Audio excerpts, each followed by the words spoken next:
Yukarı Tokyo Garaj'dan herkese merhaba. Bu videonun ana temasında aslında şu mesaj yatıyor. Bu motor neyin kurbanı?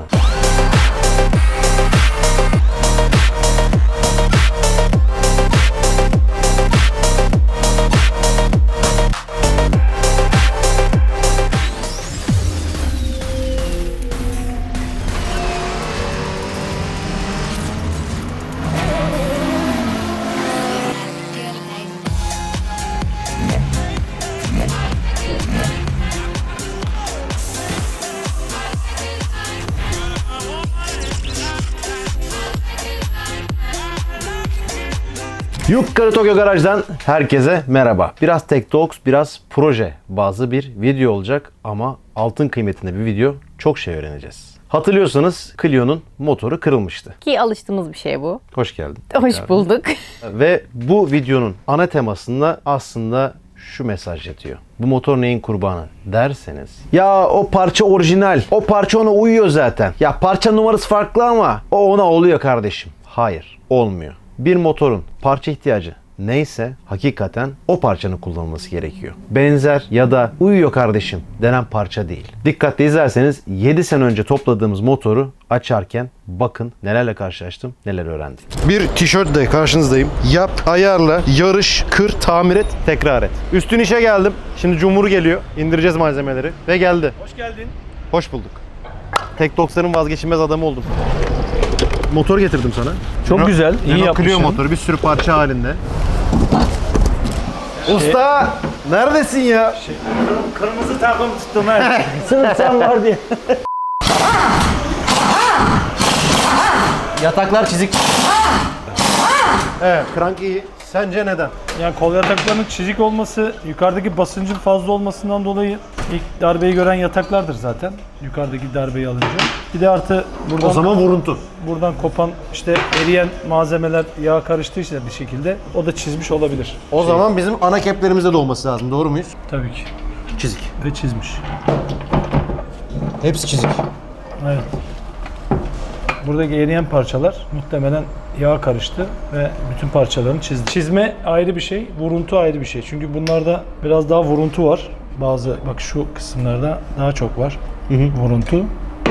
Bunlarda da keplerde muhtemelen bak görüyor musun renk değişikliği? Bu vuruntuyla alakalı ama çizik kesinlikle şeyle alakalı. Pistondan kopan parçacıkların yağ karışması. Yağdan sonra bu hale gelmesi. İyi, krankımız güzel çıktı ama. Krank temiz. Bir şu ana kepte ufak bir şey var. Çizmesine rağmen güzel. Onlar polisajda giderilecek şeyler. Standart yatak kullanabileceğiz yeniden bunda. Standart ölçü. Değil mi? Şu anda ölçü ustamız. Selçuk Usta söyleyecek. Yataklarda STD yazar şurada standart olduğunda. Şurada var. Şuradaki ST'de standart ölçü olduğunu anlamına gelir. Krangımız kurtardı. Yeniden standart ölçü yatak koyarak kullanabileceğiz. Çizik yok. Şimdi kompresörle hem çapı kontrol edeceğiz. Aynı zamanda ovallik var mı yok mu onu kontrol edeceğiz. Bir ovalleşme var şu anda. %3 ovallik var. Bunda yok. Bunda %2 ovallik mi var? %2 bunda var. 2 bunda 3 bunda. Şimdi senaryomuz nedir? Senaryo nedir? Senaryo çok 82.7 civarı olması lazım bu pistonların. 82-70. Ya aynı pistondan devam edeceğiz ya da bir farklısını yaptıracağız Engine-Use'a ya da bir dördüne gömlek geçirmemiz gerekiyor. Bu ebatta gideceksek gömlek geçireceğiz diyorsun. Bu ebatta gideceksek gömlek geçireceğiz. Ama yok oversize yapalım, bir farklı yapalım dediğimizde de Engine-Use'a söyleriz. 83'e çıksak kurtarıyor mu? Kurtarır. Kurtarır. Daha güzel olur. O zaman direkt bunun 83 milimini yaptırıyorum. Aynen. Engine-Use Piston sana Konya'da piston üreten firma değil miydi? Ta kendisi. Engine-Use pistonla bu benim 4. çalışmam. Ben sadece Engine-Use'la forged piston yani dövme piston diyoruz. Özel alışımlı bir piston üzerine çalıştım bugüne kadar. Ve henüz bir kere test edip kullanma şansına nail oldum. Memnun kaldım. Güzel de bir güç aldım. Fakat atmosferik motorda hiç kullanmadım. Şimdi özel bir piston ürettirdim. Özel bir sipariş geçtim. Bunu test edeceğim. Muhtemelen yakıtla alakalı da bir sıkıntısı oldu. Nereden anladın hareket yapmadığını? Demin gösterdim ya sana. Şurada göstermiştim ama bak burada da burayı görüyor musun? conta kalıntısı olarak görüyorum mesela. Ama bir renk değişimini görüyor musun burada bak? Kapaktaki kapaktaki renk değişimini görüyorum. İşte kapaktaki o renk değişimi normalde olması gereken işte daha böyle şurayı görüyor musun? Evet. Beyazımsı. Yani şu koyulaşmalar apaçık, bu araç hararet gördü demek. Şurada mesela çöküklük var muhtemelen. Bir de şu kapağın boyutunu ölçelim mi? Hem boyutunu ölçelim hem şuralardan bir Ben de onun kaçırmalarını kontrol edelim. tam ölçüsü var. Kaçtır ölçüsü? 138.15. 138.15. Peki mesela bu gördüğü hararetten dolayı her şekilde taşlamaya girmesi gerekiyor mu? Tabii ki. Aslında bir eğiklik var bizim gözümüzün görmediği. Kesinlikle girmesi lazım. Sonuçta hani ben ilk olarak ne düşünüyorum? Ben bu aracı hararetten dolayı kırmadım düşünüyorum. Dolayısıyla eğiklik bence yoktur mantığıyla geliyorum ama sen diyorsun ki o renk değişimi varsa kesin kapak taşlamaya girecek. Gelecek yani. Hatta doğru söz söyle 138.15. 14. Kaç geliyor? 138.15. Standart. Standart mı? Süper. Daha önce hiç taşlanmamış, tertemiz bir çocuğumuz var. Çok sevindim. Evet. Çünkü ben de o kapağı öyle aldığımı zannediyordum. Hiç ölçtürmemiştim. İyi oldu. Doğru. Herhangi bir sıkıntı yok. Bir kaçırmalarını kontrol edelim hemen. Şu anda 0 noktasından gelebildiği nokta kaç bar? 0.9 bar. Yani şu anda en üst noktaya kadar geliyor kaçırma testinde. Kaçırmıyor şu anda. Kaçırmıyor. Kaçırmıyor. Bir de egzoz tarafına bakalım. Bu güzel bir haber. Bu biraz kaçırıyor anladığım kadarıyla. Mı? Biraz kaçırıyor. Evet. Bayağı kaçırıyor. Bu da kaçırıyor. Hani pistonun arkasında gördüğümüz o vurma şeyleri var ya, sibob'u yakalamış dediğim. Oo, bu tamamen kaçırıyor. Onlar şundan şu herhalde. 2 tane pistonda vardı hani hatırlıyor musun? Evet. Şu ikisinde var. Evet. Biz yine her şeye rağmen bütün gözdeki sibopları değiştireceğiz, doğru mu? Evet ve hani şeyde Cupra'da yapmıştık ya, Toyota Evet. Bir kaynak işimiz vardı. Şurayı Evet. ve şurayı. Yine gel. Antifrizsizlik değil mi? Evet. Antifrizsizlik. Bak şuradaki contaya yakın olan yer. Aynı zamanda şurası şöylece aynı şu hale gelmesi. Daha doğrusu bak şuradaki en temiz hali şu. Yalnız şu silikonlar çok her yerde ya. Evet. O halde anladığım kadarıyla bu bir yer başlara gidecek, bir kaynatılacak, geri gelecek. Evet. Peki bu kadar aksilikle uğraşıyorsun. Motorların kırılmasıyla falan nasıl başa çıkıyorsun bunlarla? Yani yöntemin ne? Şöyle, hem üzülüyorum hem üzülmüyorum. Bir gerçek var. Bu piyasada herkes hatasını saklıyor. Ne saklanır biliyor musun? Ayıp saklanır. Şimdi benim başıma bir olay geldiyse benim bunu saklamamın hiçbir anlamı yok. Olan olmuş zaten. Ancak ben bu videolarda araçlarımı bir nevi kobay olarak kullanıyorum. Doğrusunu bulana kadar çözmeye çalışıyorum. Yoksa ben videoyu çekmem. Arabamı yaparım. Kendi hatamdan bir yanlış yapmış olursam da saklarım. Kimse bunu bilmez. Yaparım ve gazlarım. O yarışlarda, gazlayanlarda, gece rollinglerde bilmem ne herkes hatasını saklıyor. Aa bilmem ne arabasını kırmış duydun mu muhabbetleri dönüyor. Duyuyorsun. O ona atıyor suçu, o ona atıyor suçu. Bence önemli olan o değil. Hatanın nerede olduğunu bulup onu çözmek. Üzülüyorum fakat yaptığım bu videolar esnasında gördüğüm destekler oluyor. Yani bu videoların izlenmesi, İşte bana gelen işbirlikleri vesaire. Ben bir şekilde bunlara kompanse ediyorum. Ama bence bir mum ışığı paylaşıldıkça mum kendinden bir şey kaybetmez. Ortam daha çok aydınlanır. Ben bu kafadayım. Evet, aslında hatalarından tecrübeleniyorlar ama bunu itiraf etmiyorlar diyebilir miyiz? Hem öyle hem de saklıyorlar. Saklıyorlar yani. Bizden kaynaklı değil diyorlar ama onlar da bir tecrübe kazanıyor aslında Öyle. senin arabalarınla. Kesinlikle katılıyorum. Erbaşlar kaynağa geldim. Benim için altın değerinde bir olay oldu. Dedim ki sizden ricam dedim lütfen bunu bana kamerada söyleyin. Ben beyefendiyle tanışmıyorum. Şimdi karşılaştım ilk defa. İsminiz neydi bu arada? Yasin Bodur ismim. Yasin Bey. İMES Mesleki Eğitim Merkezi'nde motorlu araçlar teknolojisi alanı öğretmeniyim. Sizle böyle yüz yüze burada buluşmak nasipmiş demek ki. Teşekkür ederim. Az önce söylediğiniz benim için çok kıymetliydi. Ben Evet. bunu görselleştirmek istedim. Hı hı. Şimdi bizim orada motor yenileştirme öğrencilerimiz var. Deniz diye bir öğrencimiz var. Şimdi eğitimleri yaparken SPAP sistemleri yenileştirmesi, düz yüzey yenileştirmesi ile ilgili YouTube üzerinden bazı videoları inceliyorduk, ediyorduk. Öğrencimizle bahsedince sizin o işletmeye geldiğinizi ve yapılan işlemleri uzunca bir videonuz vardı. O videoyu da biz eğitimlerde öğrencilerimize göstermiş olduk. O yüzden ben teşekkür ederim. Ben yani teşekkür eğitim videosu ederim. olarak kullanmış olduk. Emeğinize sağlık. Buna kıymet verdiğiniz için ben size teşekkür Ne ederim. demek? Eğitime yaptığınız katkılar. Sağ olun. Yani belki farkında oldunuz olmadınız ama bizim adımıza Benim bir hayalim Faydalı bu. oldu. Evet. Gerçekleştiğini sizin gibi yetkili birisinden duyunca ben açıkçası çok mutlu oldum. Teşekkür ederim bunu sağ olun. benimle paylaştığınız İlginize için. teşekkür ediyorum. Ben teşekkür Saygılar ederim. sunuyorum. Yasin hocam ne güzel bir haber vermiş sana ya. Valla ben gururlandım burada. Gurur duydum. Yasin hocamıza buradan saygılar. Benim duyabileceğim, bu kanalın bugüne kadarki alabileceği en güzel iltifat da bu. Yani güzel bir şeyler yapmışız, doğru bir şeyler yapmışız ki artık kayda değer görülüyor bu videolar derslerde bile. Bu onur benim için. Müthiş bir şey ya üniversitede açılması. Bak sana ne getirdim. Çok zamanını almayacak ama en çok yaptığın iş galiba. Kapak işlemlerinin en çok başına gelen sorun ne? Çürüme, korozyon. Tabii ki. Tabii ki. Ne olacaktı başka?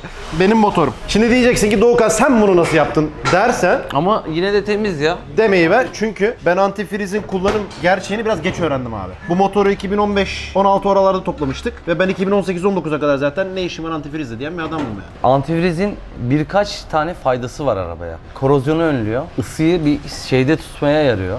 Bir de don olaylarında engel oluyor. Donmamaya, Aynen, hararet donmamaya. yapmamaya. Aynen öyle. Aynen öyle. Eskiden arabalarda yazın gerek yok ya, antifrizge gerek yok, su dolduralım deyip gönderiyorlardı yani. Adından dolayı biliyor musun? Antifriz deyince donmaya karşı diyor ya. Evet. Sadece kışın kullanılır zannediyor insanlar. Aynen öyle. Yani bu Aynen kullanım öyle. amacını bilmiyor. Şu içindekiler ciddi bir sorun mu? Yok yok yok. Değil mi? Yok hiçbir şey. Bunda yok denilecek kadar az bir şey var yani. Erken ucundan döndük. Yani Bir şey var. motor açmasaydık bilmeyecektik. Bir şey yok yani, temiz, hemen müdahale edebiliriz istersen hemen. Sevinirim.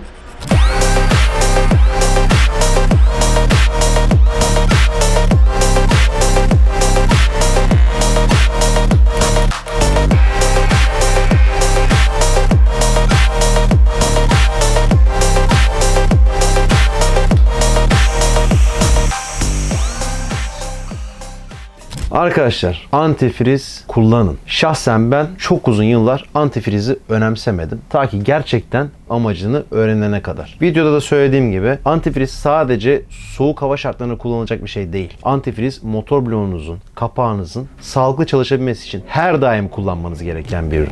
Bugün yapacağımız işlemler belli. En son ne yaptık? Kapağı kaynağını yapmıştık biliyorsunuz. Çürükleri onarmıştık. Haliyle zaten kapak taşlamaya girecek. Leş gibi motorumuz dağıtacağız, temizleyeceğiz, kapağı taşlamaya koyacağız. O süreç zarfında o devam ederken bloğun başına gideceğiz. Blok bugün rektifiyeye girecek. Yeni pistonlarımız geldi. Onları inceleyeceğiz. Pistonlara göre yuvalar açılacak. Honlaması yapılacak ve bugün kaba tabiriyle talaş kaldırma işlemlerini bitireceğiz. Normalde bir gün içerisinde ben bunun toplamasına kadar giderdim. Fakat eksik parçalarım var. O süreç zarfında da onları bekleyeceğim. Bekletmeyeyim. Başlayalım. Arada bir değişikliğe karar verdik. Usta dedi ki bence bu şekilde atalım. Yaylar da yıkanmış olsun diye. Sıralamayı değiştirdim kısacası.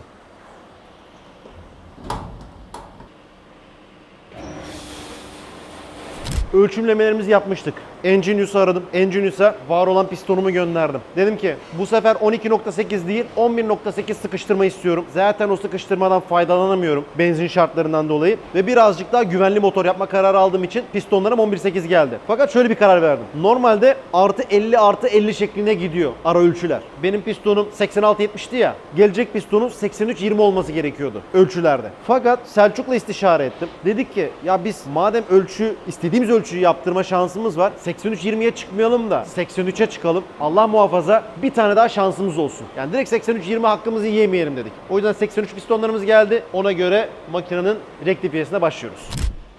Eski pistonumuz Enginius'a gönderdiğim 12.8 sıkıştırma. Muazzam bir sıkıştırma. Gerçekten çok yüksek. Bugün Türkiye'nin benzin kalitesinde faydalanabildiğimiz bir piston değil bu. Çünkü vuruntu alıyoruz. Bunu gönderdim. Aynısının 11.8 sıkıştırma olarak yapılmasını istedim. Ve çapının da 83 milim üretilmesini istedim. Onlar geldi. İlk defa görüyorum ben de bu arada. Gel. Of be. Of. Ne kadar da güzel yapılmış. Zaten aradaki farkı göreceksiniz. Bu daha tepeli. Bu da Enginius'un kendi çalışması. Normalde şu tepe Clio'nun kendi pistonunda yok. Bu sıkıştırmayı arttıran bir özellik. Zaten daha fazla yer kaplıyor. Daha önceki videolarda anlatmıştım. Bunda birazcık daha az var. Bu da işte 11.8 sıkıştırmaya göre üretilmiş olanı. Bizim ihtiyacımız. Bu arada bir şey anlatacağım. Enginius bir çalışma yaptı. Doğukan dedi senin dedi yurt dışı üretimin olan pistonunla ciddi bir hata yakaladık. Onların yaptığı mühendislik çalışmasında şuradaki yükselti açılarında hata tespit etmişler. Çünkü bak dikkat ettiysen supaplar tam öpmemiş ve şurada 5 dereceye yakın açıda bozukluk tespit ettik dediler. Ben de nasıl olur dedim. Onlar da açık açık şöyle bir yorum yaptı. Bu arada ben parmağımla da bunu hissedebiliyorum. Elbette ki dünya markası, saygı duyduğumuzda bir marka ama bu hata yapmayacakları anlamına gelmiyor gibi bir tespitte bulundular. Ve o hatayı bu pistonlarda düzelttiklerini söylediler. Yani şu açıda ki parmağımda hissediyorum gerçekten şurada bir kırılma var. 5 dereceye yakın bir hesaplama hatası tespit ettiler. Ama bunda aynı sorunu yaşamayacağız inşallah.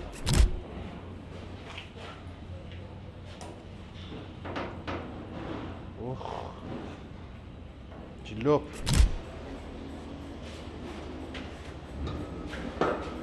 Şimdi bu işlem motorun üzerine ciddi bir yük bindireceği için bloğun iyice sabitlenmesi lazım. Usta şimdi bunu iyice sıkıştıracak, sabitleştirecek ki o bıçak içerisini oyarken, o delikleri açarken blok oynamasın. Asla oynamaması lazım. Şimdi ustam kompresörü taktı. Buradan bloğun doğru hizalanıp hizalanmadığından emin olmaya çalışıyoruz. O kaçıklık olmasın diye. Burada ince ayarlarla bloğu biraz ileri, biraz geri, biraz sağa, biraz sola oynatabiliyor. Şimdi şu an 0 ayarladı yukarıdan, bak 0 ayarladı. Şimdi çevirelim yavaş yavaş. Çok ufak bir kaçıklık var gibi değil mi? Ovalleşme mi var? Ovalleşmeden dolayı kaynaklı. Onu da alırız şimdi. Binde bir kaçıklık mı oluyor Evet. bu? Onu da almış olduk. Güzel. Evet, ilk gözümüz hazır. Bloğumuz sabit, işleme başlıyoruz. Mal da güzel mal. 83. Tam 83. Ölçüm kontrolümüzü yapıyoruz yine de. Şu anda 82.95 geliyor. 0.05 boşluk veriyor. Biz tam 83 kesiyoruz bunu. O zaman biz buna binde 5 boşluk mu bırakıyoruz? Aynen öyle. Bu arada standart pistonlar, döküm pistonlar binde 2, binde 3 civarı motoruna göre değişiyor. Boşluk bırakılıyor. Fakat bizimkiler forged olduğu için biraz daha fazla bırakacağız. Çünkü genleşme payı farklı. Bu pistonlar daha çok genleşiyor. Yaklaşınca zaten çizmeye başladığını göreceksin. Ve talaş alma işlemi başladı. Bu işlem şimdi sürecek. Osman Usta'yı ben bu işte baş başa bırakayım.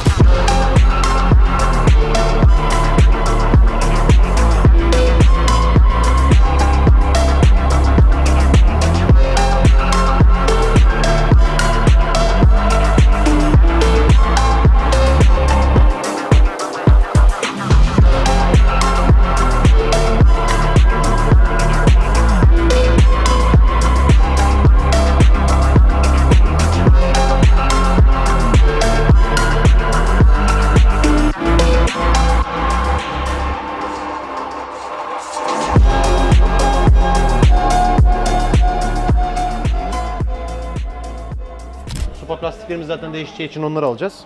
Bir de bujilerimiz var.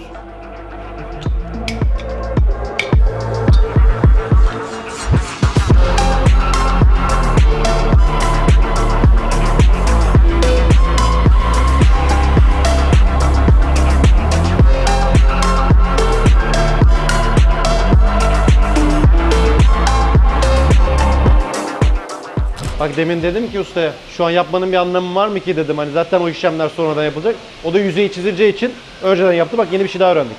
Şimdi bu parçalar takılıyor. Çünkü tezgahta çok kuvvetli bir elektromıknatıs var. Kapağı bir sabitliyor. Mümkün değil ki kaysın. Hatırlıyorsak zaten kaynak yaptırmıştık. Her halükarda kapak taşlamaya girecekti. Geçelim o aşamaya. Şu an kapağı koyduk. Sabitliyoruz. Elektromıknatıs devreye giriyor. Geride. Biraz. O kadar da olsun. Ama çok asıldım. İyi. Usta sendeyiz. Evet, merkezlemeyi yapalım. Yani şunu demek istiyorum. Ben de çok güçlüyüm yani. Bir kapağı oynatabiliyorum.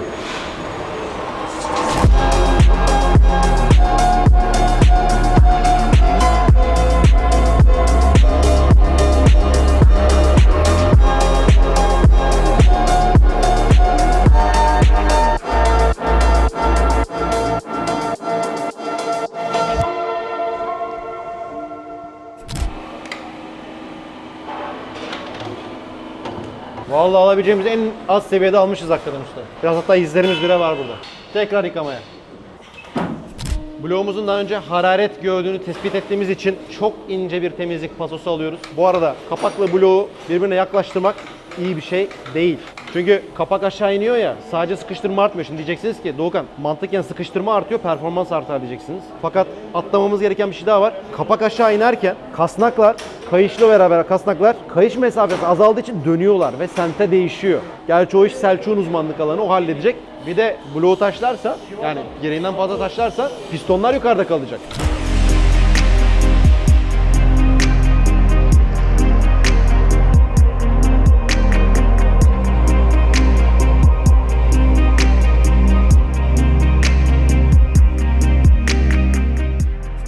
Bloğun yine temizlik öncesi son işlemi honlama. Yani silindir içerisindeki o çapraz çizgilerin oluşacağı işlem. Honlama ne işe yarıyor? O çizgileri oluşturduğunuz zaman hem son ölçüsüne gelmiş oluyoruz hem de yağı tutmasını sağlıyor. Piston hareket ederken o çizgiler içerisinde yağın birazcık daha uzun kalmasını sağlıyor. O işlemle böyle yapılıyor. Ne oldu peki?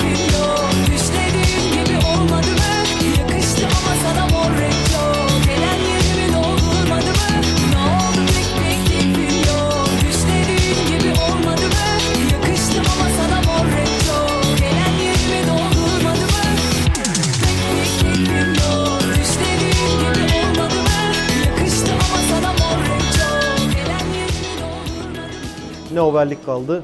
Ne bir şey. Hiçbir şey yok. Honlama çizgilerimiz de şahane çıktı ortaya. Binde 5 mi 6 mı boşluktayız? Nereden? 5. 5 boşluklar. Bugün ağır işi bitirdik. Talaşlı işlemlerin hepsini bitirdik. Honlamayı da bitirdik. Kapak da tamam. Sadece supaplarımız kaldı. Ondan sonra da montaja geçeceğiz. Bu arada bu videoda 2 tane Selçuk Usta var ki bir tanesini daha sonra göreceksiniz. Şöyle ayıralım. Rektifiye Selçuk diyeyim, Ares Selçuk diyeyim. Siz mevzuyu kafanızda ayırt edebilin diye. SS Works Serhat, Selçuk Usta ve ben üçümüz başladık bu makineyi toplamaya. Ve Selçuk Usta ile Ares Selçuk'ta şöyle bir anlaşmamız vardı. Benim uzmanlık alanlarımı bana bırak, geri kalan kısmını sen tamamlayabilirsin diye. O yüzden motorun belli bir aşamasına kadar toparlamasını ben üstlendim. Ondan sonrasını anlaştığımız üzere tabii ki Selçuk'a bıraktım. Kapıyı kapattım gibi kurgu olmasın hesabı. Eksiklerim vardı. Eksiklerimi aldım. Üstün işe geldim. Şimdi Clio'nun motorunu bugün topluyoruz. Talaş işlemleri bitmişti. Parçalarda bir takım değişiklikler oldu. Üstüne değiniriz. Parçalarım neredeyse hazır. Zaten engine 100 piston kullanıyoruz. Özel üretimlerim geldi. Özel ölçüde geldi. 11.8 sıkıştırma 83 mm'ye geldi bunlar. Kollarım standart. Onları kullanacağım. Yataklarımda Selçuk Glyco kullanmamı istemişti ama ben bunca zaman King kullandım. Memnundum. O yüzden King'lerimi geri getirdim. Onlarla devam edeceğim. Valve'lerim Güneş geldi. Daha önce hiç kullanmadım. Hiçbir sorunum yok. Hiç fikir sahibi değilim. Fakat üzerinden Supsan çıkmıştı. Bir önceki topladığımızda. Selçuk ısrarla Supsan istedi. O yüzden onları değiştireceğim. Onu kullanacağım. Hani sponsorum falan olmadığı için de rahat rahat seçimlerimi yapabiliyorum. Ama olumsuz bir şeyim yok kesinlikle başka markalarla. Sadece işte bu işler böyle oluyor. Genelde ustanın tavsiyesiyle gidersin. Keplerim standart ama şimdi krangımda birazcık çizikler var. Yani çizikler dediğim polisajlık işlemler. Onun için krangı polisaja götürüyoruz. Ondan sonra toplama aşamasına geçiyoruz.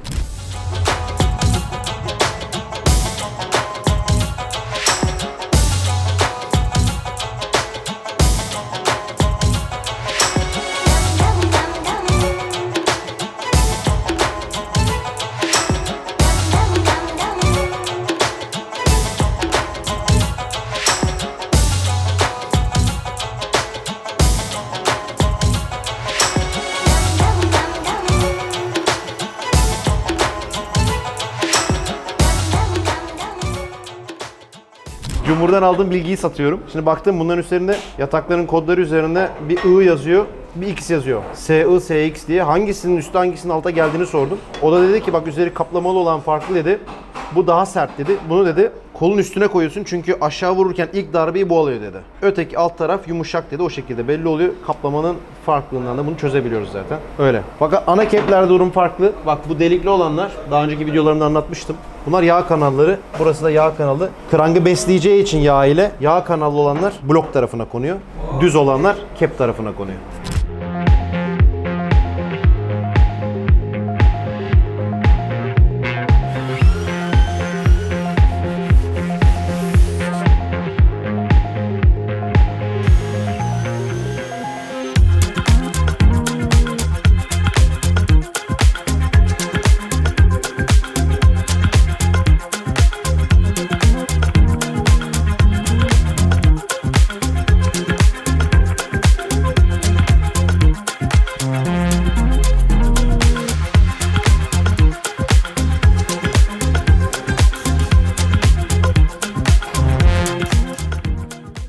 Demin yataklarda 8-9 boşluk vardı. Selçuk Usta keplere işlem yaptı. Şu anda 6 boşluğa düşürdük her birini. Yağlamaları yaptık. Yağ jetlerini çaktık. Krangı koyuyoruz.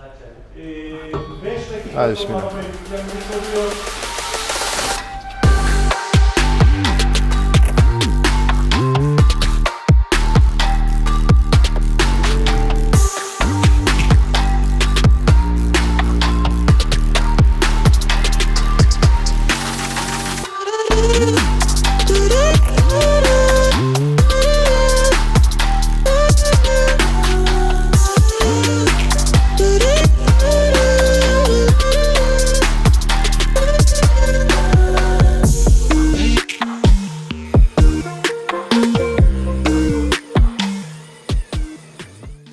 Bugün paydos dedik çünkü montaj aşamasına geçerken fark ettik ki gayıtlarda yani gayet dediğimiz şu bronz olan supap yuvaları. Bunlarda deformasyon olduğunu fark ettik. Kısacası ya yağ kaçıracak ya da başka bir problemle karşılaşacağız. Onun için bunların yerlerini sipariş edeceğiz. O da yarına kalacak. Yarın devam edeceğiz. Selçuk geldi. Ertesi güne geldik. Şimdi segmanları söktük. Teker teker koyuyoruz. Aralarındaki boşluğa bakıyoruz. Gap. Bu en üstteki kompresyon segmanı. Bunun 0.35 olması gerekiyor. zaman tam 35. Evet. Tamam, o Sıkılığını zaman. görüyorsun abi. Yönünü doğru takmak şartıyla başka bir şeyi kalmıyor şartı onun. 3 numaraya geliyor mu abi? Yok, evet abi. Serhat'a öyle bir kıyak yapabilirim. Bu da ortalama 14, 13. Tamamız yani. Oradan tamamız abi. Yani yüksekte de tamam. Evet, Selçuk bir şeye kıllandı. Şimdi burada motor kodumuz F4R730. Bizim 730 mu? Şu veya şu 3 Onun serisi yani. Aynen. 172-182 diyor ki bu yay için, subap yayı için Serbest uzunluk. serbest uzunluk 43.57. Evet, 43.57 okuyoruz. Burası 41 geliyor. 41, evet. Subap yerlerini yanımızda getirebilirdik farklı. Bu 41 dediği bak direkt burada aşağıdaki seriye baktığımızda şunlar oluyor. Veya şu F4P serisi oluyor. Anladım. Biz bu egzantriklerle zaten bu şeyi yakalarız. Subapları tekrar yakalarız. Burada da bir hata tespit etmiş olduk bunu. Kesinlikle ARS değil. Şunlardan muhtemelen. Aynen bizim şey F4P serisi subap yayı çıktı arabadan. Peki, Benim ne yapalım? Benim evin orada ya. 197 subap yerleri takabiliriz şu an. Ve birisinde yakınlarda Kuliares subap. Bunlar çünkü sadece Kuliares'e özgü bir subap yayı. Kuliares'inkileri veya bir yerden Catcams'in sertlerini bulmamız lazım. O da benim depoda şu anda. Şu an yayları çözmeye çalışıyoruz. Kullandığımız yaylar daha önce swap yakalamasına sebep olduğu anlaşılan. Yani öpme sebeplenen biri o olabilir. Bugün de cumartesi kapatacak. Bugün motor atmak istiyoruz. Kapağı kapatmak istiyoruz. Yaylar Avcılar'da. Biz Anadolu yakasında Ümraniye'deyiz. Git gel yetişmez. Biz bu yakada yay çözmeye çalışıyoruz. Eğer çözersek makineyi toplayacağız. Bilmiyorum. Bu yaylar niye istediğimiz yay değil? Hikayeyi hemen kurdum çünkü biz bunu egzantrik koyduğumuzda o zaman dedim ki ben yorgun yay koymayalım, sıfır yay koyalım.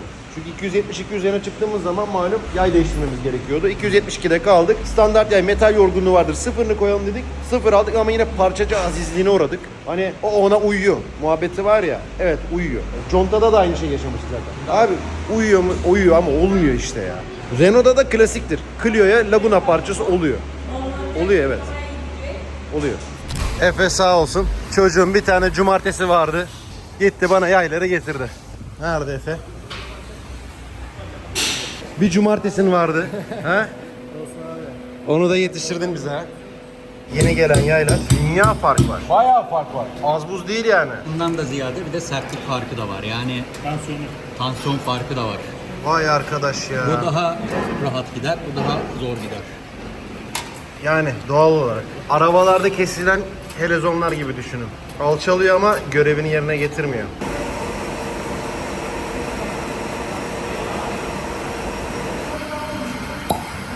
Bakın sesten de belli ediyor. Can Usta yine yaptı yapacağını. Şimdi şanzımanı yükledik, gönderiyorum. Hatta başına geçeceğim.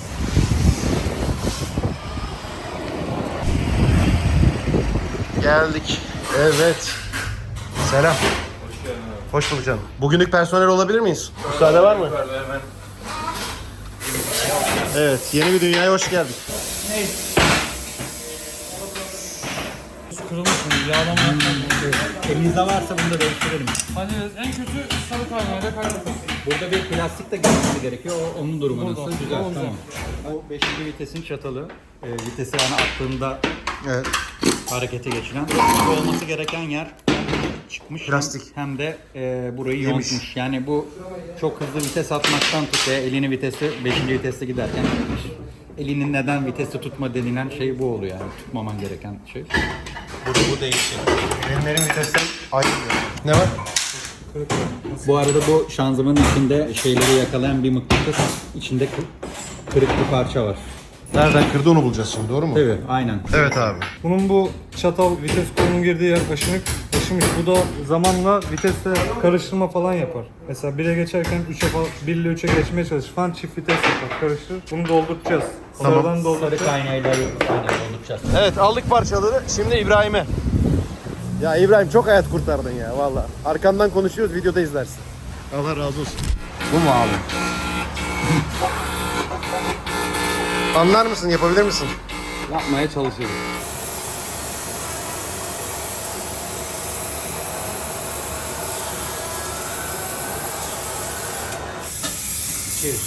Ne tüttürdü be.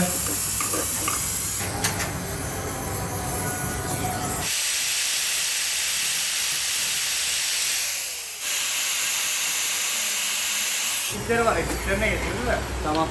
Tamam abi görüşürüz. Görüşürüz Fırat'cığım.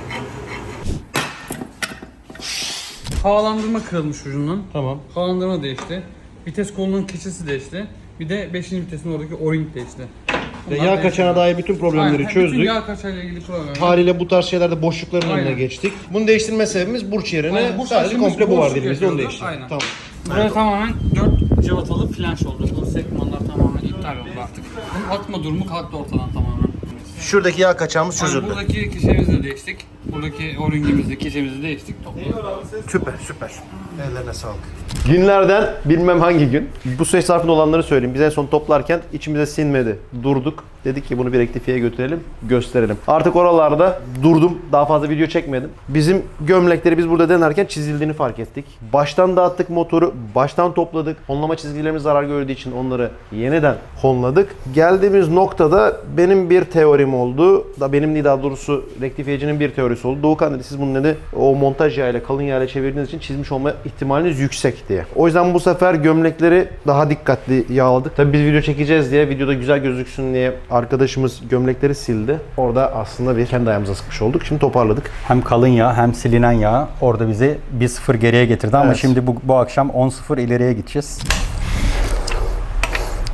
Esken bak abi bu tek parmakla çeviremiyor. Peki şurası segman boşluğu herhalde değil mi? Evet o segman boşluğu. En üste getir mesela bir iki pistonu. Burayı ortaya mı Getir alayım? getir. Tamam dursun orada. Zaten o gün de ölçmüştük. Pistonun ölü noktasında bloktan aşağı 0.20 aşağıdaydı. Şu boşluk normal. Daha boşluk olursa zaten etek sesi oluyor biliyorsun. Şu anda normal her şey. Yani bunun da zaten normal üreticinin bize demesi gereken boşluk. Mesela Wössner'de 0.07 yani %7 boşluk bırakıyorlar. Bunda muhtemelen %6 gibi bir şey. Bu materyalin şişmesiyle alakalı. Ben o zaman alttan... Yoğurdu üflemek var ya böyle bir şey ya. Geçen hafta ben zaten geldiğimde boşta durmadım. Sen bir ara gidip geldin bunların ucunun kesilmesi gerekiyordu ya. Uçların hepsini kestim, kısalttım, ayarladım, taşladım. Şu an direkt lap Konudan koyacağız. bahsedeceğiz. Bunlar Renault Clio'nun saplamaları değil. Onu Selçuk çözmüş. Daha güçlü saplamalar ne olduğunu sen söyle. Peugeot grubunun kullandığı dizel grubunun yüksek basınç gören bir motordan uyumlu olduğunu gördük. Sadece tek farkı saplama boyunun bir tık uzunluğu. Jet taşıyla kesip ucunu da taşlayınca sonuçta bu araba atmosferik bir araba. Bunu kullanan araba 2 bar, 2,5 bar gören bir araba. Bunlar sıktığında da az önce anlattığım o gitgide dolmayan o hissiyat bunda hiçbir zaman yok. Bir sıkıyorsun kaya gibi tutuyor. Bir de motorlarda bu ana saplamaları 3 kere falan kullanabiliyorsun. Yani bir sıkım, 2 sıkımda daha fazla dereceyle, üçüncüsünde daha da fazla bir dereceyle sıkıyorsun. Zaten ben muhtemelen 4.'ye kapak sıkacağım için değiştirmem gerekiyordu. Selçuk da tecrübeli olduğu için bunları önerdi. Zaten yeni saplama alacaktım. Güçlüsünü koymuş olacağız. Daha da güçlendiriyor. Yani ben bunu Megane RS'te dediğim gibi 2,5 bar basıyorum. Hiçbir şey olmuyor. Uzamıyordu.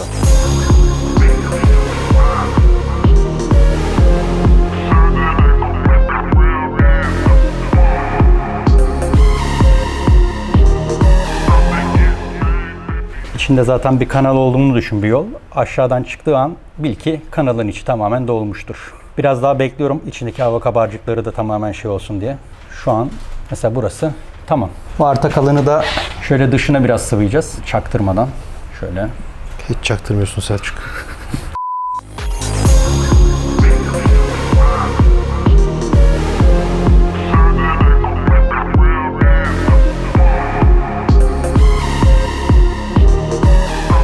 Bunları torklayacağız tabii ki sırasıyla. Tahmin edeyim 2.5. Yok 1,5. Valla. Şu uzunları şuraya koyarsın. Kısaları da. Bir sonraki uzunlar şuralar mı acaba? Yok. O zaman ben bol bol Abi her getireyim. şey yok diyorsun ya. Bir şeyde de ortada buluşalım. O zaman Mesela 2.5, 2 diyebilirdin kırmadan beni ama aynen. o zaman da civata kırılırdı. Civatayı kırsak Kalbimiz sonradan kırıldı. tornacıya şey vermek zorunda kalırdık. Şimdi burada amaç şunu da zinciri ona takarken. Evet sen de şimdi. Aslında sen o zırt diye kafadan oturt, lap diye öpsün şey. Yes. Tahmin ediyorum 2.5 kilo. Bunu elle sıkacağım. Çünkü burası Ama yumuşayabiliyor. sen de hiçbir istediğimi kabul etmiyorsun ya. Bak böyle bir son öpücüğü yine el ayarı. Burası da normalde 3,5 falan. Bak kabul edebileceğim ender farklı parçalardan bir tanesi. Artık çok şey yaptım. Bu 1.9 dizel Kangoo Carter contası değil mi? Evet evet. Carter ortak olduğu için Allah'tan ortak. Yoksa bulamazdık bu Carter contasını. Abi söyledim bütün özel şeyi ya. Yani X bir parçacıya girip Doğukan'la bunu abi bize bir tane 1.9 Kango'muz var. Bize parça verir misin dedik. O da bunu verdi. Söyledi abi hemen. Evet, Carter'i kapatıyoruz. Şöyle. Bunun da metrik 7 olduğu için az önce yaptığımız uygulamayı yapacağız. Abi Çevirici yok. 1.5 mu? Evet. Aynı. Evet, istediğim oldu. Şimdi bu biraz tabii ki boşluğu biraz fazla olacak. Adamın dış görünüşüne bak, anlarsın ne olduğunu diye. Veriyorlar ayarı belli. Şu tutuştan bak, şu açılardan, şu vücutun şeyinden. Kaslara bak be. ayrılmasından Ya endama bak be falan. Gaza getiriyorlar elemanı böyle. Çat kırılıyor. Beli şöyle tutalım kasılsın. Heh, belden. Heh. Oradan kaçıracak şimdi ya, ama olmadı. Bak ya. O kadar çok vida koymak işte 24 tane arkadaş. Yani burada biraz yorucu bir nokta. 2 tane neyini ekliyor değil mi? Carter de bitti. Şimdi delikanlılar Sensin. piste bekleniliyor. Hadi bakalım. 2, 3. Ağır bir şey. Ya çok güzel duruyor buradan be. Ingenious. Helal olsun. Pistonların güneşi görmesi, gerçi şu an akşamdayız ama artık son görüşü olsun diyelim, değil mi? Öyle bir laf vardır ya. Daha da görmesin inşallah. Görmesin, güneşi. gün yüzünü görmesin. Işığı görsün de güneşi görmesin. Contamız. Contayı da bir yüzeyi temizledik zaten. Yüzeyde herhangi bir kusur. Toza dair bir şey yoktur ama biraz yağ kalmış olabilir. Tam yağlı olması güzel. Onun için kayar. temizleriz. Öyle mi istiyorsun? Çok az yağlı olabilir aynen. Ben de güzel öpsün diye temizleyeyim diye düşündüm. Çünkü yağ olunca conta şey yaptıkça yayılıyor, kayarak açılıyor. Daha şey oluyor. Ya ne kadar çabuk ikna oluyorum ben ya. Aynen. Kapağı getirebiliriz. Gelsin kapak o zaman. Burası girdi. Orayı da sokarsam. Yok. Heh, şimdi oldu. Biraz bize ver ya. Hepsinin. Hep oyunu sen oynuyorsun. Sırasıyla 3 kiloyu vereceğiz. Bir 10 dakika bekleyeceğiz. Tekrar bir 3 vereceğiz. Çünkü contanın bir ezilme payı oluyor. Bütün mahalleyi çağıralım şimdi. Alkış yapalım artık, yani kapak birleşti. Bence tam sıkınca yapalım abi. Allah korusun başımız başımıza gelir şimdi. Baş basınca. Ben sana bir şey söyleyeyim mi? Bu videonun adı belli oldu. Silicon Works. Zaten SS var ya, bir tanesi silikon. Benimle hiç şey yaptın mı? Ben silikon kullanmıyorum. Nasıl? Burada silikon sıkıyorlar sen. Buranın contası yok ki, mecbur. Ama siyah silikon contadan bahsetmiyoruz. Portakal contadan. Asıl Loctite. Hadi 10 dakika oldu, ben sabırsızlanıyorum. Bir daha torka girmem lazım. Olmuştur, sen bir bak. 2 dakika daha mı var? Abi zaman istediğim zaman niye geçmiyor? Niye benim hiç istediklerim olmuyor? He? Bugün herkes sana oynuyor. Kader de mi sizden ya? Şimdi burada yine bak bir parmak hareketi. Sen de her şeye parmak atıyorsun ha. Yani atmak zorunda kalıyoruz. Ben dedim oğlum sente diye. Başlıyorum. Bak gidiyor. Gördün mü? Bunu diyordum işte. Nereye gidiyorsun? Bunu diyordum. Yani bu boşluk olayı. Bak. Gördün mü? Evet. Bu arada konuya geri dönüyorum. Cıvıklığı bırakıyorum. Demin biz bunları 3 kiloyu sıklamıştık. Torklamakla sıkmak arası Sıklamak. Mıncıklamıştık. Abi cıvıtmadan olmuyor bu iş. Neyse. Bıraktık, dinlendirdik. Conta ezildi. Conta payını alıyorsun. Hala bak 3 kiloya yeniden sıkıyoruz daha. Aslında az önce mesela 3 kiloyu sıkıp hadi peşine bir de 9 kiloyu sıkayım dediğinde aslında asas 9'u sıkmamış olacak. Yani belki 6 kiloya 7 kilo Belki sıkmış düşecekti aynen. Şu an biz tam O değil, laf arasında ben 10 dakikayı beklerken elimden aldı, o torkluyor. Yine benim istediğim olmuyor bugün. Kumpas değil, tork anahtarı. bana sonra yorumlarda ne diyecekler biliyor musun? Motoru Doğukan'a toplatmışsın abi diyecekler. Bak bu da zekice. Neyse benim üzerinden yük kalkıyor en azından. Yarın öbür gün beni yani kaza bak şans eseri bu kıstasla geçen bir araba olursa ne diyeceğim? Selçuk Usta toplamıştı motoru. Evet. Evet. Selçuk Usta bu işi bilmiyor diyecekler. Bilmiyor diyeceğiz. Aynen orada bir şey olacak. Tamam yeter, daha fazla yormayalım makineyi, koyalım. Bir daha. Artık bitti. Bu contayı daha da gevşetemez. Bu final vuruşu oluyor. Motor şimdiden zapt edilemez vaziyette. Baksana zor tutuyorsunuz. Evet. Çok haşin gidecek. Ben gideceğim diyor. Bütün iticileri tek tek yağlarını boşalttık, temizliyoruz şu anda. Çünkü bu iticiler içlerine yağ aldığı zaman kas katı kesiliyorlar ve supapın boyunu hesaplıyorlar. Yani bu motorda şey yapmıyorsun, supap ayarı yapmıyorsun onun için. Hepsini boşalttık, yağlayacağız, takacağız. Boş oldukları için de yeni swap ayarına göre kendileri dolacaklar. Bir yandan da kontrol ediyorum çalışmayan var mı diye aralarında. Şimdi bunları boşalttık, iticileri yağladık, yuvalarına yerleştiriyoruz. İtici sesi geliyor dedikleri şey bu oluyor işte. Dikiş makinesi gibi ses geliyor. Eğer bu bozuksa bunlar hep boş kalıyor. Bu esnada çok canlar yanıyor. Bir yandan da normalde Renault'un üretmediği bu arabalarda kama üretti Serhat oraya uygun. Gördün mü? Deminden beri uğraşıyordu. Neredeyse yarım saattir oraya uygun. misin sen? Minik bir parça. Parçayı göster. Kanka burada kama var, burada da kama var. Aslında kama yok. Yuvası var. Yuvası var. Buradaki de daha ince, buradaki kalın. Biri 4 milim, biri 3 milim. Ona göre buraya geçecek şekilde, bir de buraya oturacak şekilde böyle kama yapıyoruz. Bunun amacı da vites kaçırırsa güvenlik subabı diyelim. Bu arada benim kaçırdığım vitesin haddi hesabı yok bu zamana kadar. O vites kulesiyle. Bak çünkü bunu buradan çevirebiliyorum. Sen Tabii. vites kaçırınca oluyor, şu şöyle oynuyor. Oynayabilme Bir tane ihtimali var, evet. Civata tutuyor bunu, sıkıyor burayı. Tamam Selçuk abi. Tamam. Eline koluna sağlık Geri senin de. kal, bak burada buraya takıyoruz. Egzantriklerimiz meşhur Colombo Bariani. Halk diliyle Colombo Barzani. Colombo Barzani'leri çıkartıyoruz. Ben yıllarda 272 diyorum, 286 çıktı ya. Sen Catcamps diye biliyordun. Ben evet Catcamps diye hatırlıyordum. Yanlış hatırlıyormuşum. Buyurunuz sizde o zaman. Alayım efendim. Bunun bu taraf böyle. Ters takılma ihtimali yok zaten. Burası da emme zaten. Burası da egzoz. 286'ya 286 derecelik. Lift değeri 10.5 olan bir egzantrik bu. Bunları da yerine koyduk. Şimdi geri kalan kısım külbütör vidalarımız. Külbütörümüz zaten temizlendi. Bunun bir de zaten şurada şeyleri var, uçları var. Bunun diğer uçlarını da biz çıkartmıştık bir önceki Evet, şeyde. neredeler? Onlar da Sonra mı şunun çekeceğiz içinde. En son çakarız onları. Tamamdır. Şöyle bir tane olacak. Bir tane kaldı. Şimdi bunları 1.2 ile sıkacağız. Bunları mesela çok sıkınca da şey oluyor. Egzantrikler daha da zorlanacağı için çizme sebebi oluyor. Yağ kaçırma sebebi oluyor. Yani az sıkmakla çok sıkmanın her zaman bir zararı oluyor. Yani biz bunları aslında keyfi makineyle patküt de sıkabiliriz ama işin sonucunda yine olan sana oluyor. Bir yağ kaçırıyor. Külbütörün açılması bunda tekrar trigger ayarının her şeyin bozulması demek. Mesela 106'larda külbütörü açtığında egzantrik ayarı değişmiyor. Çoğu arabada değişmiyor. Bunda da Kıbrıs. Şöyle olduğunda bir Kıbrıs'a benzeyen. Kıbrıs kapağı. Şöyle koyduk. Varsa yarın onu da götürürüz. Yine onluk. Kaysın. Hayatımız kaymış ama. Aynen. O daha da güzel. O zaman şöyle. Evet öyle görünüyor. Yes. Tek seferde. 17 numara, o makinenin ucuna 17 numara takar mısınız? 1/2 evet.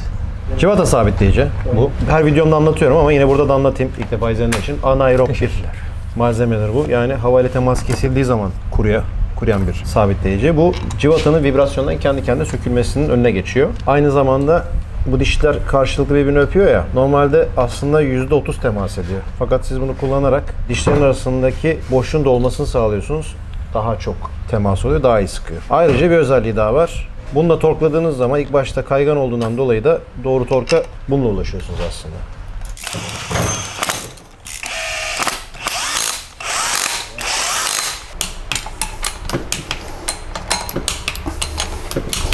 Şöyle. Zaten aynen girmeye başladı bile. Gerisi sende.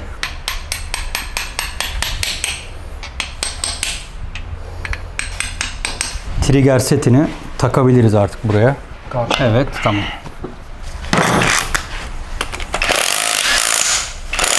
Olay bu. Teşekkür ederim. Rica ederim.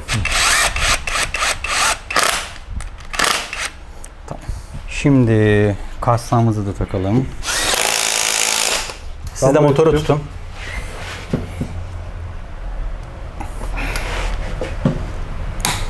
Bekleyin. Kaç buçuk?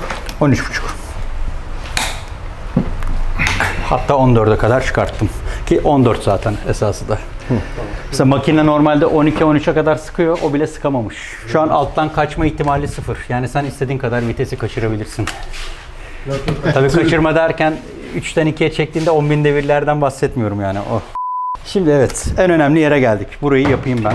Gergimizi bir gereceğiz. İkinci olarak. Şimdi burada da gergide de burada bir kabataslak olayı anlatayım ben. Şurada bir işaretimiz var. Şurada bir çukur var. Şu çukuru şuradaki okla, yani şu çukuru şu okla birlikte kavuşturacağız. Şöyle döndürdüm. Bak gelmeye başladı. Geldim. Şu an tam çukurda. Şunu sıkıyorum. Şu an trigger'in gergisi de işaretimize göre tamam. Pistonlar orta noktada. Krangı döndürdüğümüzde zaten bunlara yük binmeyecek. Şimdi 18'i takalım. Gelsin bakalım kitlemeler mitlemeler. Kitlemeler gelecek şimdi. Şimdi sıra geldi Sente. Bu arada Sente olayını çok detaylı bir şekilde Tek Talks bölümümüzde anlattık. O yüzden biz hızlı bir şekilde geçeceğiz. Çünkü çok detaylı, çok meşakkatli. Direkt yapıştırıyoruz biz. Detaylı izlemek isterseniz Tek Talks 19. bölümde var. 3-5 tur döndürüyoruz. 18 numarayla. Hadi bakalım. Bakalım mutlu sona ulaşabilecek miyiz? Puf. Bir öncekindeki tüm hataları giderdik. Bak arka kollar da şişmeye başladı. Motoru aman ver benzini ver, ateşlemeyi ver. Hemen buradan rodajı Ben gazı rodajı aldım, yaptık. tamam canım. Bence bak Sente'ye geldi bu sefer ilk defa. Şimdi geriye git biraz abi. Geri mi döndüreyim? Geri döndür. Şimdi bak geri döndür. Şunun ölü noktasında durdur, tamam mı? Kendin ona bak. Gelecek ölü noktada durdur. Buralarda bir yerde durması lazım. Şimdi ileri gidiyor mu? Geri gidiyor mu? Bir dakika dur. İleri geri yapıyor mu? Gitmiyor. Tamam. O zaman sentedeyiz. Evet bakalım becerebilmiş miyiz? Bazen ilk seferde beceremediğimiz oluyor. İşte bakın. Vay be. Vallahi evet arkadaşlar. Vallahi. Bana bakma. Hayır. Tek seferde bunu yapabilmemizin sebebi tabii ki hem bilgi tecrübe hem şu hem de senin buradaki iyi niyetlerin oldu. Tabii efendim. Bu arada Asın bayrakları. Evet arkadaşlar valla güzel bir takım çalışması oldu. Ölü noktayı aldıktan sonra geçen bölümde Tek Dost'ta da anlatmıştık. Bu hatta ultra güzel oldu. O zaman Evet. biraz zorlanıyorduk. Şimdi kendin Yağ de gelip gibi. bakabilirsin. Hani o frisbee geçer gibi diyoruz ya. Çok güzel. Yani tam böyle birebir oldu. Şu an aklında bir şey kalmasın artık. Kalmadı. Yani subap yayları oldu. Şu anda yakalama Hiçbir şey aklımda imkanı yok. kalmadı. Valla öyle içmesindi ki iyi ki geldin, iyi ki bu işin bir parçası oldun. İyi ki el attın. İyi ki arkadaşlar git Doğukan'a yardımcı ol dedi. Arkadaşlar izlediğiniz için teşekkür ediyorum. Video o kadar uzun oldu ki bu videoyu bölmek zorunda kaldık. Bir sonraki bölümde motor atma, marş basma, rodaj, artı gazlama, dyno hepsi yapar mıyız? Abi çok uzun olmaz mı? Bence Ama kısa yaparız. finale gitmemiz lazım artık. Tesisatını yapacağız. İşin en zoru var abi. Ay Kasa tesisat tesisatı var daha ya. Neyse Serhat Mesaisi yapacak var, onu her boş ver. şey var. Bir güne sığdıramayız mı diyorsun? Bence sığmaz abi. Her ben tam tesisat yaparım. Yani şurada Sen 20 yap. merdiven altında 20 tane kabloyla tesisat bağlayacaksın alt Abi üstü. daha Öyle bir derin iş mi olmam olur ya? lazım benim. Daha da aşağıda olmamız lazım. Bir sonraki bölümlerde görüşürüz arkadaşlar. Bu arada arkadaşlar DM46 mağazamda yeni ürünlerim var. Tıpkı bu cırt şapkalar gibi. Fos. Bir şey söyleyeyim mi? Bir de bana soğuk espri yapıyor dersiniz. Bir şey Şapkasını söyleyeceğim. çıkarmışsın ya. Bu kadar olamaz ya. İlla ki senin de etrafında çok sıkan arkadaşların vardır. Yani nos değil de fos sıkıyorsa sonu çünkü böyle oluyor. Ha, benim için ürettiğin yani çok alakasız. Senin için üretmedim tabii ki. Ama hani arkadaşlarınız çok sıkıyorsa bilmiş olun. Şimdi bunun hangi araçlar için olduğunu söyleyeyim mi? Ya söylemeyeyim, neyse şimdi linç yiyeceğim. Bak al sana AE86. Bu arada videolarımı durdurunca haberini de duyurmayı kesmiştim. Bu üzerimdeki Motul tişörtlerden sadece 300 adet yapmıştım. Tükenmeden almayı unutmayın. O Fos'ta da bu arada sen de mi Fos çıktın yazıyor. O yüzden soğuk espri dedim. Yani orada sadece Fos yazmıyor. Ben orayı karıştırma. Keşke sadece Fos yazsaydı. Bu arada videoyu kapatmadan bir hatırlatma daha bulunayım. Daha önceki YouTube ve Instagram videolarında Doğukan sen birilerine sallıyorsun. Yazılımcıya mı sallıyorsun? Kime sallıyorsun? Gibi bir yorumlar yapmıştınız. Eğri oturalım, doğru konuşalım. Clio'nun motorunun kırılması için çok fazla sebep vardı. Yani bunu yazılımcıya mal etmem kesinlikle doğru olmaz. Gördüğünüz video içerisinde çok fazla mekanik hata, çok fazla yanlış işçilik vardı. Dolayısıyla zaten bu motorun sonu o olacaktı. Ancak son yazılımdan sonra tabii ki pistonumun eridiğini de gördüm. Tıpkı Pakize'nin pistonu gibi ama siz onu da görmediniz.